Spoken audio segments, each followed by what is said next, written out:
Arkinasiya radiosi muxbiri yaqında turma vaziyatidan ma'lumot berish uchun Qashqar va Xotandagi aloqador idora organlariga telefon qilgan bo'lib, aloqador xodimlar turmaning o'rni va mangadigan yo'llar haqidagi savollarga javob berishni rad qilgan. Hatto Maralbeshidagi bir soqchi turmaning o'rni davlat maxfiyatligiga yotadiganligi, kimki birga turmaning adresini deb bersa, darhol berib uni tutqun qiladiganligini bayon qilgan.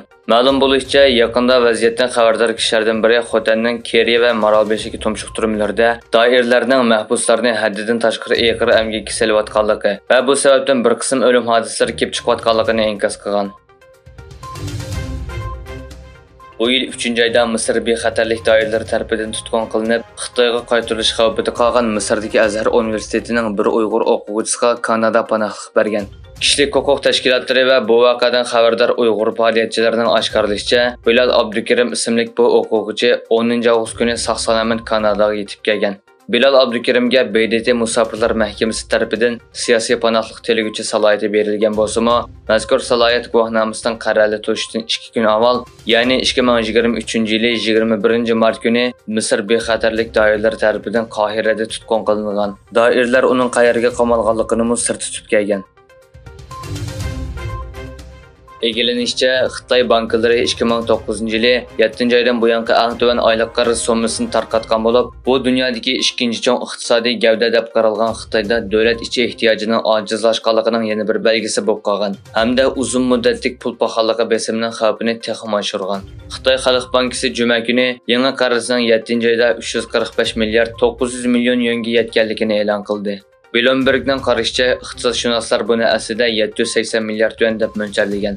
Umumiy mablag' yurishtirish inovatning qarz o'lchami oldingi oyda 528 milliard 200 million yuan bo'lib, mo'ljaldan xilali to'van bo'lgan. Xitoy davlat bexatarlik ministerligi Amerika Markaziy axborot idorasi uchun josuslik qilgan deb gumon qilingan bir Xitoy fuqarosining fosh bo'lganligini e'lon qildi.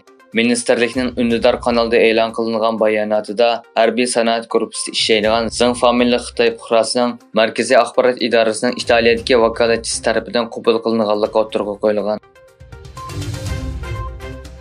Xitoy Tashqi ishlar ministri Wang Yi oldingi hafta ikki davlatning egilik huquq talash-tartishi bo'lgan Sportli orolga yaqin Xadutashda Filippin paraxodiga besimli suv chechishdan kelib chiqqan jiddiylikdan keyin rayonning vaziyatini o'rtaq kontrol qilishga chaqirdi. Xitoy Shinhua agentligining xabariga qaraganda, Tashqi ishlar ministri Wang Yi Singapur va Malayziya ziyarati jarayonida suhbatdoshlari bilan Janubiy dengizdagi vaziyatga baho bergan.